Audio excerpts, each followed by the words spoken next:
A pobreza afetava 38,1% da população do país vizinho no final de 2024. Ao longo do primeiro ano do governo do presidente Javier Milei, foi registrada uma queda de 14 pontos percentuais na pobreza em relação aos 52,9% registrados no primeiro semestre de 2024.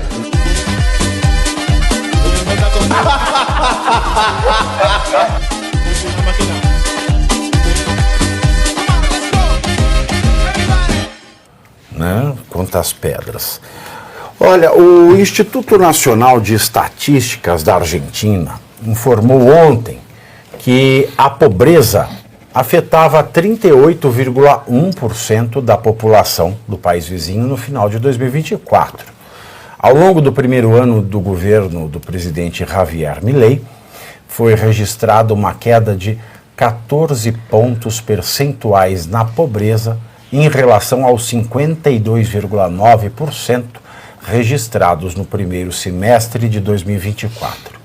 A taxa de pobreza na Argentina varia entre 30% e 40% da população desde 2017. Em 2024, ultrapassou a marca histórica de mais da metade da população em situação de pobreza, mas registrou queda de mais de 14 pontos percentuais em 6 meses. Quão distante nós estamos da Argentina, hein? Nossa, quilômetros de distância, tipo assim, medido pela distância da luz, da velocidade da luz, aí, se é que tem algum tipo de analogia. Sobre isso aqui, a gente volta a falar, né? O Brasil está sem rumo na economia. Quando Paulo Guedes tomou posse no governo Bolsonaro, no dia da posse dele, ele fez um discurso que vale a pena vocês aí que estão nos assistindo procurar no Google e ler esse discurso.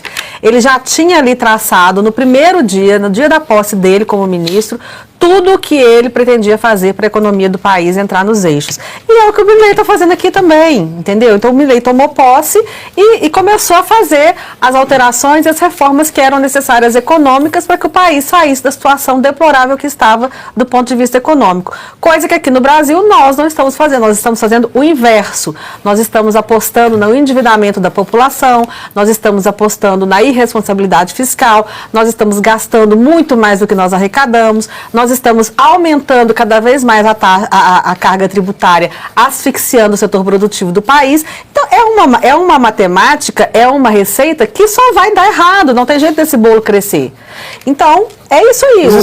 A Argentina fazendo para casa. O Macron convidar a Janja, segundo Lula, né, que na verdade convidou o Lula, que a Janja foi representar. Ficou em dúvida o isso, Macron chamar o Brasil, porque o Brasil é o exemplo do fracasso dessa política hoje em dia. Né? Até o ovo está ficando caro. Sim. Né? As galinhas aqui estão... Eu vou falar uma coisa para você, para ela botar ovo, ela tá pedindo um beijo na boca hoje em dia, porque tão caro que está o ovo. Então, o Brasil não é exemplo de nada. Aí vai lá no painel. E a Argentina, por que não está? Né? Porque não é companheiro, né? Porque o Lula já está chamando o Macron de companheiro. Tomara que o Milei consiga aí finalizar esse mandato dele com esses números, porque isso vai ser um modelo para nós aqui na América Latina, né? O que a esquerda vai falar do governo do Milei com esses números? Sem trazer muita polêmica, foi legal você falar disso, porque nós temos 2 modelos na América Latina que podem servir para nortear políticas públicas.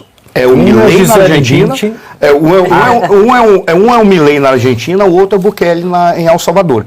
Um se dedicou à questão da segurança, o outro se dedicou à reconstrução econômica. Como o Bukele, a economia de El Salvador é uma economia restrita, limitada, como é que ele fez? Ele investiu na tecnologia, nos criptoativos e conseguiu dinamizar a economia do El Salvador. Já o Milei não. Ele está apostando na economia tradicional, mesmo que ele conheça a questão de tecnologia. Porque quem elegeu o Milei foi exatamente a molecada. Foi aquela garotada que entende de tecnologia. Enfim, um cara que entendeu o século XXI. São os 2 modelos que a gente tem nesse momento. E ali eles vão nortear. Eu torço, pelo amor de Deus, que o Milei dê certo. E aqui no Brasil a gente não resolve, piora o problema e ainda viaja para a França levar o pinto. Não, e parece que é assim, que o Milei descobriu a roda. Nossa, o que ele está fazendo? Gente, a doutrina Descobriu liberal... a roda, mas não descobriu a urna eletrônica. Imagina se tivesse, né? Eles têm... Ué, a urna eletrônica é de terceira geração. Ou não, eu estou enganado? Não sei. Não sei. É urna eletrônica de terceira geração, porque a terceira geração tem na Venezuela e tem na Argentina, eu tenho a impressão. Que a terceira geração é aquela que imprime o voto para você conferir e coloca numa sacolinha para fazer a auditagem. Eu tenho a impressão. Mas o Barroso eu falou tenho que onde tem voto tem fraude. Ele pegou um cenário bem pior do que o Lula pegou o Milei, né? Pegou um cenário de terra arrasada. E o Lula ainda financiou para o Milei perder, né? Financiou para o Milei perder, apoiou. Lembrando que eram vários anos, né? Dessa esquerda no poder. É urna eletrônica e o Milei pegou geração. É a Argentina e a Venezuela. Só que na Argentina se faz auditagem, na Venezuela vai o Supremo deles. Não precisa auditagem, o que foi dito, está dito, acabou. Quem ganhou foi o Maduro. Até o que se diz lá que as instituições não estão nesse nível de aparelhamento do Brasil. Por exemplo, a Suprema Corte, né, em tese, não interfere tanto. Então, e você vê que o maior número de turistas que vêm para o Brasil são argentinos. O poder de compra da moeda deles melhorou bastante. Eles vêm aqui bastante para o Brasil. Hoje eles vêm aqui esvaziar os supermercados ali de Santa Catarina e a gente fica aqui a ver navios com o governo Lula desvalorizando a moeda e comemorando o dólar acima de 5. Eu nunca vi isso. Quem é que está levando o pinto, hein? É a população brasileira. A moda podia pegar aqui, né? Nós De levar temos. o pinto? Não, do número de ministérios que nós temos que tem na Argentina hoje, acho que o Milei só tem 8 ministérios agora na Argentina, né? Aqui nós estamos com 37, 38. E na falta de ministro, leva pinto. A Comissão de Assuntos Econômicos do Senado aprovou hoje, pela manhã, o projeto que ficou conhecido como PL da Reciprocidade Econômica, que estabelece critérios para a reação brasileira a barreiras comerciais impostas por outros países. Foram 16 votos a favor e nenhum contrário. 16 votos a favor e nenhum contrário. Na Comissão de Assuntos Econômicos. A comissão, Econômicos. então, votou unanimidade. Unânime. Caso nenhum senador peça análise em plenário, o texto vai diretamente para a Câmara dos Deputados. A proposta ganhou força em meio às discussões sobre o chamado tarifaço do presidente dos Estados Unidos, Donald Trump, imposto a produtos externos. Trump, inclusive, anunciou que amanhã será o dia da libertação, quando deve anunciar um novo tarifaço que, segundo ele, vai libertar a economia dos Estados Unidos de inimigos e até de aliados. Alguém está por dentro o que eu desta queria falar, aprovação, por favor? O que eu queria Luta. falar dessa pauta de imposto nunca é bom. Então, quando você fala que você vai colocar imposto de um país sobre o outro, quem está pagando esse imposto é o consumidor, no fim das contas. Ou ele vai ficar sem o produto, porque os empresários daquele país vão deixar de importar, porque não compensa mais, ou esse produto vai ficar tão caro no seu próprio país que você não vai mais comprar. Então, assim, o imposto de importação... querendo ou não, a gente leva. Querendo ou não, a gente perde. A gente está sempre perdendo. Então, desenvolver um país, a indústria nacional, o desenvolvimento nacional, não é com imposto, é diminuindo a carga tributária e assim você estimula a produtividade daquele país. Por que a gente não olha no Brasil internamente onde que a gente pode cortar esses impostos? Vamos diminuir o tamanho do Estado para a gente poder então diminuir o imposto e não ficar nessa guerra comercial. Não, você me taxa, então eu vou te taxar também. Quem perde é o consumidor, quem perde é o cidadão do país. Porque no fim das contas não é o país que está pagando imposto, é o cidadão do país. Você raspou. Pode falar. Na verdade é o seguinte, a questão da reciprocidade, o governo brasileiro está colocando como se o Trump fosse um malvadão que está colocando tarifas nos produtos brasileiros e então nós vamos fazer a reciprocidade. Ok, se na análise econômica do governo, que não existe, geralmente eles fazem as coisas sem analisar muito bem, isso for importante economicamente, ok, mas não é isso que a gente vê na prática. E a reciprocidade, quem está fazendo, na verdade, é o Trump, gente. Exato, o Lula quer fazer a dupla penetração. falei aqui. Tudo dos Estados Unidos já tem taxação, já tem imposto, a gente já taxa tudo, não só a gente, vários países, e o que ele está fazendo é justamente isso. Ele está aplicando a reciprocidade. Se você me taxa, eu também vou te taxar. Então, se ficar nessa guerra, aí ele taxa, aí a gente aumenta aqui, aí ele aumenta lá, onde que nós vamos parar? Então, assim, acho que o governo brasileiro tinha que fazer uma análise profunda, econômica dessa situação e buscar soluções. Só que a gente não vê eles fazendo análise de nada na economia. Só pegar o teu raciocínio, o da Guta, é interessante quando você falou acerca de um planejamento econômico. Como eles não têm uma política econômica real, concreta, o que eles estão fazendo? Apenas respondendo por uma questão de vaidade. Sim. É curioso que quando chega no Senado, por exemplo, a Comissão de Assuntos Econômicos, isso poderia ter sido feito pela Comissão de Relações Exteriores. Por exemplo, você vai na Comissão de Assuntos Econômicos, eles aprovam uma legislação que não seria necessária se você já tem um princípio da reciprocidade, apenas para dizer, o Brasil tem um direito a usar do princípio da reciprocidade. Mas isso já é dado pelo conceito de soberania. Não precisa. Aí o que eles fazem? Tudo bem, eles falam, não, que isso vale para qualquer situação, não apenas para a situação do Trump. A questão, aí, por que eu achei interessante na hora que você trouxe o elemento, Guta? Por quê? Porque a grande questão não é da resposta, porque o Trump, na realidade, é quem está tentando trazer equilíbrio. Porque são os Estados Unidos que se ferram toda hora. Porque para os Estados Unidos, todos querem que as fronteiras dos Estados Unidos estejam abertas e todo mundo faz protecionismo na sua casa. Ou seja, os norte-americanos é que se dão mal.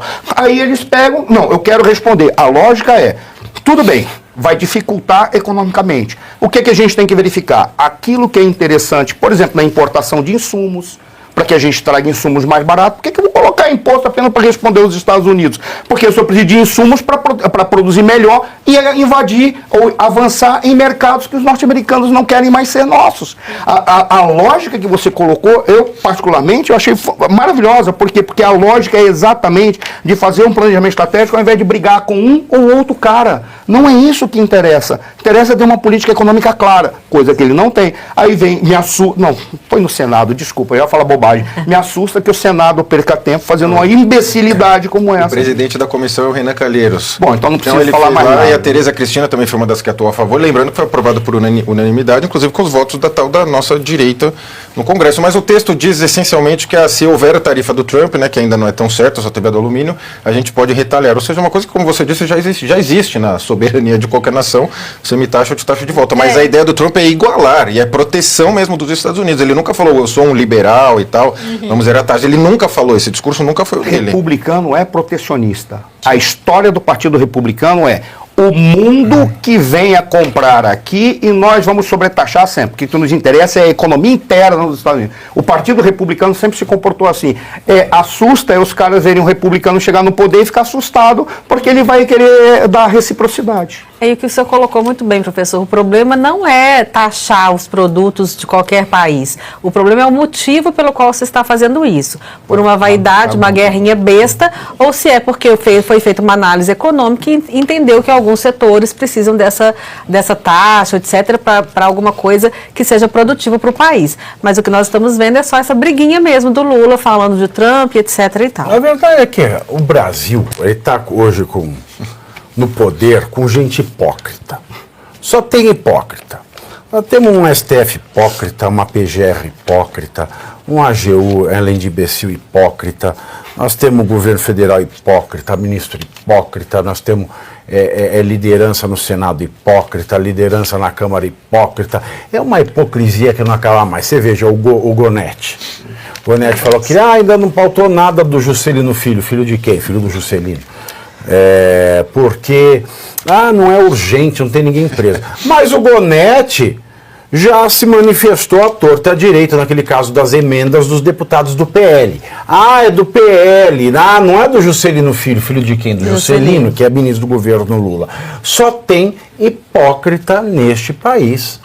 A gente está refém, o brasileiro está refém da hipocrisia. Mau caráter. Você comete crime pesado. Quanta gente não morre por corrupção? Quanta gente não morre pela hipocrisia? Agora, se você escrever com batom em uma estátua, você cometeu o mais abjeto dos crimes. E você aí já está preparado para ter todos os argumentos para dizer que Marx não foi um cara legal, para dizer que o comunismo não é um lugar para diversidade, para desmontar essa grande fake news histórica da esquerda, que é repetida por nossos professores de história, de geografia, de sociologia, que é repetida nas universidades, que é repetida nos livros. Está preparado para dizer por que Marx não era um cara legal e por que todo marxista raiz também não é, e por que o comunismo é terrível? Você já leu nos Anais de Marx? Pois é, aqui nesse livro você vai encontrar tudo o que você precisa saber para responder aquele sabichão que diz que Marx é um cara legal, pois não é. Leia agora, nos Anais de Marx, a trolha do comunismo transviado para Encaçapar idiotes, à venda em todas as livrarias do Brasil, pelo site ou nas lojas físicas. Não deixe de ler.